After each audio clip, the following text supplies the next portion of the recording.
وعباد الرحمن الذین یمشون علی الارض ہونا، اللہ کے بندے وہ ہیں جو زمین پر چلتے ہیں تو آہستگی اور نرمی کے ساتھ، قدم مار کر نہیں چلتے، اکڑ کر نہیں چلتے، بلکہ یہ کہ معلوم ہوتا ہے فروتنی کے ساتھ چل رہے ہیں، اور یہ اپنے آپ کو آقا نہیں سمجھتے، مالک نہیں سمجھتے، بلکہ غلام سمجھتے ہیں۔ اللہ کے غلام ہیں، عباد الرحمن ہیں، اللہ کے بندے ہیں، تو غلاموں کی طرح چلتے ہیں، وہ اکڑ کر نہیں چلتے۔ وَإِذَا خَاطَبَهُمُ الْجَاهِلُونَ قَالُوا سَلَامًا، ایک ان کا وصف یہ ہے کہ جب جاہل لوگ، اجڑ لوگ، مشتعل مزاج لوگ خام خواہ ان سے الجھنا چاہیں، بحث و مباحثے میں انہیں جو ہے وہ خام خواہ الجھانا چاہیں، تو وہ کہتے ہیں سلام، وہ الجھتے نہیں ہیں، بحث و تمہیز کے اندر نہیں۔ جب وہ دیکھتے ہیں کہ ایک شخص بحث پر اتر آیا، وہ اب بات سمجھنا نہیں چاہتا، اس کے اوپر ضد جو ہے وہ مسلط ہو چکی ہے، تو اب خام خواہ اس کے ساتھ وہ الجھے رہنا، جس کو ہم کہتے ہیں ہمارے ہاں وہ پنجاب میں یہ سینگ پھنسا کر آدمی جو ہے وہ اپنا وقت ضائع کرے، اس کا بھی وقت ضائع کرے، کوئی فائدہ نہیں۔ میچور آدمی یہ کہ دیکھے اگر تو واقعی یہ بات سمجھنا چاہ رہا ہے تو سمجھائے، نہیں سمجھنا چاہتا، اس کی اصل میں نیت ہی نہیں ہے، تو پھر خام خواہ اس کے ساتھ الجھنے کا فائدہ نہیں۔ والذین یبیتون لربہم سجدا وقیاما، اور وہ لوگ کہ جو راتیں بسر کرتے ہیں اپنے رب کے لیے سجدے اور قیام میں۔ یہاں وہ بات بہت واضح ہو گئی، جہاں تک 5 فرض نمازیں ہیں وہ تو فرض ہیں، وہ تو تعمیر سیرت کی بنیادیں ہیں، ان کی تو مداومت کرنی ہے۔ والذین یحافظون والذین هم علی صلواتہم یحافظون، لیکن یہ لوگ جو ہیں جن کے دل آشنا ہو گئے ہوں اللہ سے، اگر یہ اللہ کے ساتھ دوستی ہو چکی ہو، تو پھر یہ کہ رات کا وقت ہوتا ہے کہ جس میں وہ پھر بندہ اٹھتا ہے، کوئی دیکھ نہیں رہا ہے، لوگ سوئے ہوئے ہیں، کوئی ڈسٹربنس نہیں ہے۔ خیر ہماری تو آج کل شہری زندگی میں راتوں میں بھی ڈسٹربنس رہتی ہے، لیکن یہ کہ عام طور پر بہرحال دن کے مقابلے میں تو ایک سکون کی کیفیت ہوتی ہے، اس وقت اپنے رب سے راز و نیاز کی باتیں، کبھی اس کے سامنے کھڑے ہیں، کبھی سر بسجود ہیں۔ والذین یبیتون لربہم سجدا وقیاما والذین یقولون، اور وہ کہتے رہتے ہیں سب کے باوجود، ربنا اصرف عنا عذاب جہنم، اے رب ہمارے عذاب جہنم کو ہم سے پھیر دے، دور کر دے۔ یہ سورہ نور میں بھی ہم نے پڑھا تھا کہ وہ ساری شخصیت جو ہے بیان کرنے کے بعد وہ اس کے بعد بھی لرزاں و ترساں رہتے ہیں۔ یوما تتقلب فیہ القلوب والابصار، ڈرتے رہتے ہیں اس دن کے خیال سے کہ جس میں نگاہیں اور دل الٹ دیے جائیں گے قیامت کے دن سے۔ ان عذابہا کان غراما، یقیناً اس کا عذاب جو ہے وہ چمٹ جانے والی شے ہے۔ انہا ساعت مستقر و مقامہ، پروردگار وہ جگہ جہنم جو ہے یقیناً بہت بری جگہ ہے، مستقل قیام کے لیے بھی اور تھوڑی دیر کے لیے بھی۔ جو میں نے عرض کیا تھا کہ دنیا میں بری سے بری جگہ بھی جو ہے اس میں بھی آپ تھوڑی دیر کے لیے جائیں گے تو ریکریشن ہو جائے گی چینج کی وجہ سے، اور اچھی سے اچھی جگہ جو ہے اس میں بھی مستقل رہنا پڑے تو پھر اس کے اندر کوئی حسن اور کوئی جو ہے دلچسپی باقی نہیں رہے گی۔ تو اس کے بجائے جو جنت کا اور جنت کا تصور دیا جا رہا ہے، جنت اتنی اچھی جگہ ہے کہ مستقل طور پر رہنے کے باوجود اس کی دلچسپیوں میں، اس کی رعنائیوں میں کوئی کمی نہیں ہوگی، اور جہنم اتنی بری جگہ ہے کہ ایک لحظے کے لیے بھی کسی کا قدم وہاں گیا تو وہ اپنی پوری جو ہے سختی اس کے اوپر ظاہر کر دے گی۔ والذین اذا انفقوا لم یسرفوا ولم یقتروا وکان بین ذلک قواما، اور وہ لوگ کہ جو خرچ کرتے ہیں تو نہ تو وہ اسراف کرتے ہیں اور نہ ہی بخل سے کام لیتے ہیں، بلکہ اس کے بین اعتدال جو ہے واقعہ یہ ہے کہ دنیا کا مشکل ترین کام ہے، توازن اور اعتدال۔ ظاہر بات ہے یہ لوگ جو میچور ہیں، سمجھدار ہیں، اب ان کے ہاں یہ ہوگا کہ ان کے اس خرچ کرنے کے معاملے میں بھی اعتدال ہوگا۔ والذین لا یدعون مع اللہ الہا آخر، 3 کبیرہ گناہ وہ ہیں جیسا کہ ہم نے پڑھا ہے سورہ نساء میں بھی، ان تجتنبوا کبائر ما تنہون عنہ، تو بڑے بڑے گناہ وہ کون سے ہیں کہ جن سے اگر تم باز رہو تو باقی چھوٹے گناہ تو اللہ تعالیٰ جو ہے وہ معاف بھی کرتا رہے گا۔ اور ان میں سے سب سے بڑا تو 2 مرتبہ فرمایا شرک، اور شرک کے بعد پھر قتل ناحق اور پھر زنا، یہ 3 ہیں۔ قتل ناحق سے بھی در حقیقت تمدن کی جڑ کٹ جاتی ہے، اور زنا سے تمدن جو ہے وہ سڈاس بن جاتا ہے، پھر اس کے اندر گندگی ہو جاتی ہے۔ تو اس حوالے سے یہ 3 چیزیں یہاں بیان کی جا رہی ہیں۔ والذین لا یدعون مع اللہ الہا آخر، وہ لوگ کہ جو نہیں پکارتے اللہ کے ساتھ کسی اور معبود کو۔ ولا یقتلون النفس التي حرم اللہ الا بالحق، نہ ہی قتل کرتے ہیں کسی جان کو جس کو کہ اللہ نے محترم ٹھہرایا ہے مگر حق کے ساتھ۔ قتل کے بدلے قتل والا معاملہ ہے، یا مرتد کا قتل ہے، یا زانی شادی شدہ کا رجم ہے، جو بھی ہے۔ ولا یزنون، نہ وہ زنا کرتے ہیں۔ ومن یفعل ذلک یلقى اثاما، اور جو کوئی بھی یہ کام کرے گا وہ اس کی پاداش کو پکڑ کر اس کو جو ہے اس حاصل کر کے رہے گا، یعنی لازماً اس کی سزا اس کو مل کر رہے گی۔ یلقى اثاما یضاعف له العذاب یوم القیامہ، قیامت کے دن اس کا عذاب دگنا کر دیا جائے گا۔ یہ آیت اس اعتبار سے بہت اہم ہے کہ منکرین حدیث نے بہت شور مچایا ہوا ہے کہ قرآن مجید میں کہیں عذاب قبر کا کوئی تذکرہ نہیں ہے، صراحتاً واقعتاً نہیں ہے، احادیث میں بہت تفصیل ہے، لیکن یہ کہ یہ مقام ایسا ہے کہ جس سے ثابت ہوتا ہے کہ قیامت کے دن سے پہلے بھی عذاب ہے، یضاعف لہ العذاب یوم القیامہ، دگنا کیا جائے گا ان کے لیے عذاب قیامت کے دن۔ اس کا مطلب ہے کہ عالم برزخ میں بھی ان کے لیے عذاب ہے۔ اور جو فرمایا گیا ہے کہ یہ جو قبر کا گڑھا ہے یا یہ جہنم کے گڑھوں میں سے ایک گڑھا ہے اور یا جنت کے باغیچوں میں سے ایک باغیچہ ہے،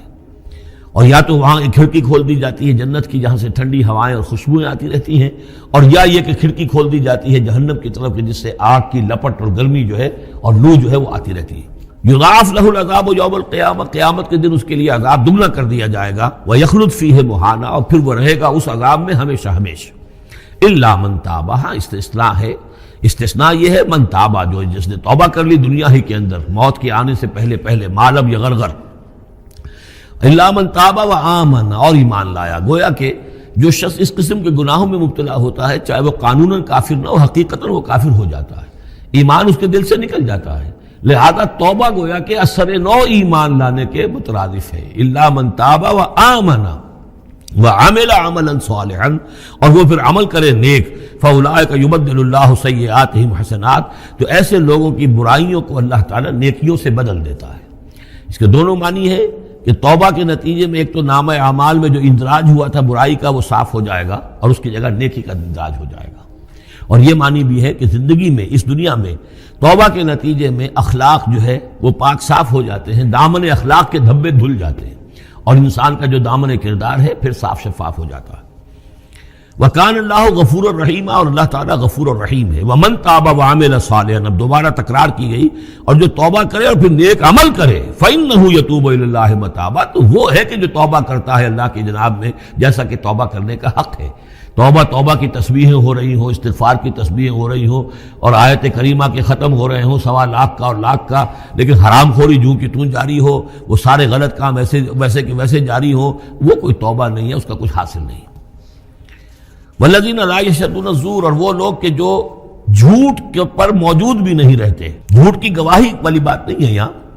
لیکن جھوٹ کی گواہی تو گویا کہ اس کے اندر خود بخود امپلائڈ ہے،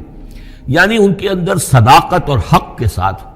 اتنی غیرت ہوتی ہے کہ جہاں کوئی جھوٹ کا گزر بھی ہو وہاں وہ اپنی موجودگی بھی پسند نہیں کرتے۔ جھوٹ کا دھندا ہو رہا ہو، جھوٹ کا کاروبار ہو رہا ہو، جھوٹ بولا جا رہا ہو، یہ وہاں پر ان کی غیرت اور حمیت جو ہے صداقت کے ساتھ اور سچ کے ساتھ وہ اتنی ہے کہ وہ وہاں موجودگی بھی اپنی برداشت نہیں کرتے۔ وَإِذَا مَرُّوا بِاللَّغْوِ مَرُّوا كِرَامًا، اسی طریقے سے جب وہ کسی لغو کام کے پاس سے گزرتے ہیں تو اپنے دامن کو بچا کر گزر جاتے ہیں۔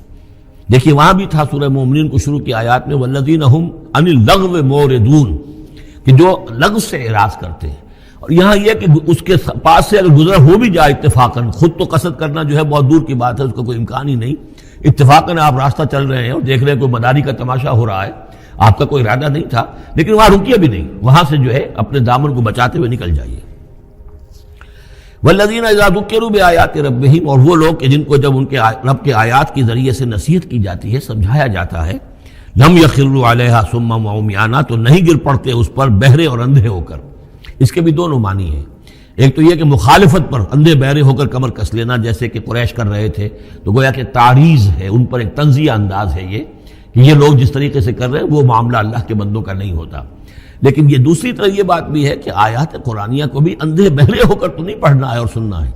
بلکہ غور کرنا ہے۔ افلا یتدبرون القرآن ام علی قلوب اقفالها، تو کیا یہ قرآن کی آیت پر تدبر نہیں کرتے؟ وَتَدَبَّرُوا فِيهِ لَعَلَّكُمْ تُفْلِحُونَ، تدبر کرو تاکہ تم سمجھو۔ تو اس طریقے سے محض جو ہے وہ قرآن مجید کو بھی اندھے بہرے ہو کر جو ماننا جو ہے اس سے بھی بہرحال عباد الرحمن جن کی یہاں تعریف کی جا رہی ہے ان کے مقام سے وہ جو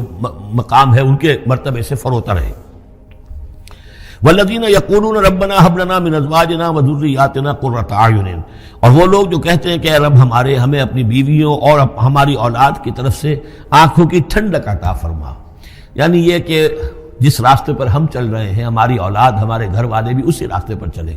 تاکہ ہماری آنکھیں ٹھنڈی ہوں۔ ایسا نہ ہو کہ میں تو اللہ کے دین کے راستے کی طرف چلنے کی کوشش کر رہا ہوں اور اولاد کسی اور طرف کو دور لگا رہی ہے، تو ایک کشاکش ہے۔ پھر یہ جو صورتحال جو ہے فرکشن گھر کے اندر پیدا ہوتی ہے، تو اللہ تو ہمیں ہمارے گھر والوں سے آنکھوں کی ٹھنڈک عطا فرما، اور آنکھوں کی ٹھنڈک ظاہر بات ہے عباد الرحمن کی کن چیزوں میں ہوگی کہ وہ بھی اللہ کے بندے بنے، اللہ کی بندگی کے راستے کو اختیار کریں۔ وَاجْعَلْنَا لِلْمُتَّقِينَ اماما، اور ہمیں متقیوں کا امام بنا۔ اس کا یہ مطلب نہیں ہے کہ یہ امامت کی طلب ہے، بلکہ یہ کہ ہم خود امام ہیں۔ ایک شخص اپنے گھر کا سربراہ ہے، امام ہے، تو اے اللہ جن کے ہم امام ہیں انہیں متقی بنا دے۔ اس لیے کہ ظاہر بات ہے کہ میدان حشر میں جب ہم چلیں گے تو ایک شخص کے پیچھے اس کی اولاد چلی آ رہی ہے، اور معلوموں کو وہ تو جہنمی ہے جو چلے آ رہے ہیں، یہ خود تو بہرحال ایک نیک آدمی تھا، نہیں، ہمارے پیچھے جو ہماری نسلیں آئیں اے اللہ انہیں بھی متقی بنا۔ جن کے ہم امام ہیں، جو ہمارے پیچھے ہیں، جن کے کہ ہم دنیا میں جیسے کہ فرمایا ہے، ایک حدیث میں بھی آتا ہے کلکم راعٍ وکلکم مسئول عن رعیتہ، تم میں سے ہر شخص کی حیثیت ایک چرواہے کی ہے، اور اللہ نے کچھ نہ کچھ مخلوق جو ہے اپنی اس کے چرواہے کے حوالے کی ہے۔ تمہاری اولاد ہے، تمہاری بیوی ہے، یہ گھر کنبہ ہے، یہ تمہارا جو ہے یہ گویا کہ تمہارے متبعین ہیں، تمہارے فالوورز ہیں، تو اللہ ہمارے فالوورز کو متقی بنا دے، اور ہماری جو امامت ہے وہ متقیوں کی امامت ہو۔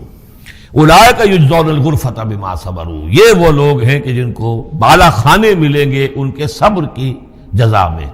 انہوں نے صبر کیا۔ ظاہر بات ہے کہ اللہ دنیا میں بے شمار مواقع آتے ہیں حرام خوری کے، ایک بندہ مومن بچتا ہے، بہت سے مواقع پر اللہ تعالیٰ موقع دے کر آزما لیتا ہے کہ ذرا سی بھی اس کے اندر کمی ہو تو پھر یہ نکل جائے کسی غلط راستے کی طرف۔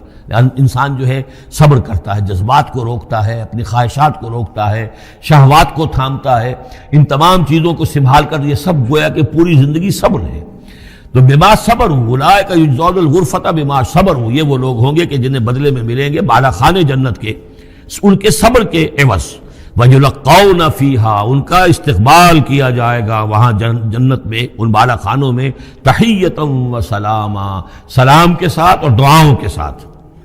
خالدین فیہا، وہ رہیں گے اس میں ہمیشہ ہمیش۔ حسنت مستقرا و مقاما، بہت ہی عمدہ ہے وہ جگہ، مستقر کے طور پر بھی، مستقل قیام گاہ کے طور پر بھی، اور مقامہ تھوڑی دیر کے لیے بھی۔ تو یہ گویا کنٹراسٹ ہے، جہنم کو فرمایا ساعت مستقرا و مقاما، اور جنت حسنت مستقرا و مقاما۔ قل ما یعبأ بکم ربی، اے نبی ان سے کہہ دیجئے میرے رب کو تمہاری کوئی پرواہ نہیں ہے، یہ نہ سمجھو کہ میں تمہارے پیچھے اپنے آپ کو ہلکان کر رہا ہوں، تو میرے رب کو کوئی تمہاری ضرورت ہے؟ میری یا میرے رب کی کوئی ضرورت اٹکی ہوئی ہے تمہارے بغیر، وہ بات پوری نہیں ہوگی؟ یہ چھپر تم ہی اٹھاؤ گے تو اٹھے گا، ورنہ اٹھ نہیں سکتا، یہ نہ سمجھو۔ قل ما یعبأ بکم ربی لولا دعاؤکم، اگر نہ ہوتا تمہیں پکارنا۔ اللہ نے یہ بات اپنے ذمے لی ہوئی ہے کہ تمہیں خبردار کر دیا جائے۔ اللہ تعالیٰ وما کنا معذبین حتی نبعث رسولا، ہم عذاب نہیں بھیجتے رہے جب تک کہ رسول کو نہ بھیج دیں، اس لیے مجھے بھیج دیا ہے، میں لگا ہوا ہوں اس کے حکم سے، میں تمہاری گلیوں میں بھی تمہیں سنا رہا ہوں، تمہارے گھروں میں جا کر تم سے بات کر رہا ہوں، اکیلے بھی بات کر رہا ہوں، ڈنکے کی چوٹ بھی کر رہا ہوں، لیکن یہ نہ سمجھو کہ کوئی اس میں میری غرض ہے یا میرے رب کی کوئی ضرورت ہے۔ قل ما یعبأ بکم ربی، میرے رب کو تمہاری پرہکا کے برابر کوئی وقت تمہاری نہیں ہے ان کے نزدیک، لولا دعاؤکم، اگر نہ ہوتا تمہارا پکارنا، فقد کذبتم، تو دیکھو تم نے جھٹلا دیا ہے، فسوف یکون لزاما، اب عنقریب یہ تمہارے ساتھ چمٹ کر رہے گا، یعنی یہ کہ اس کا جو عذاب ہے، اس کی جو پاداش ہے وہ تمہیں مل کر رہے گی۔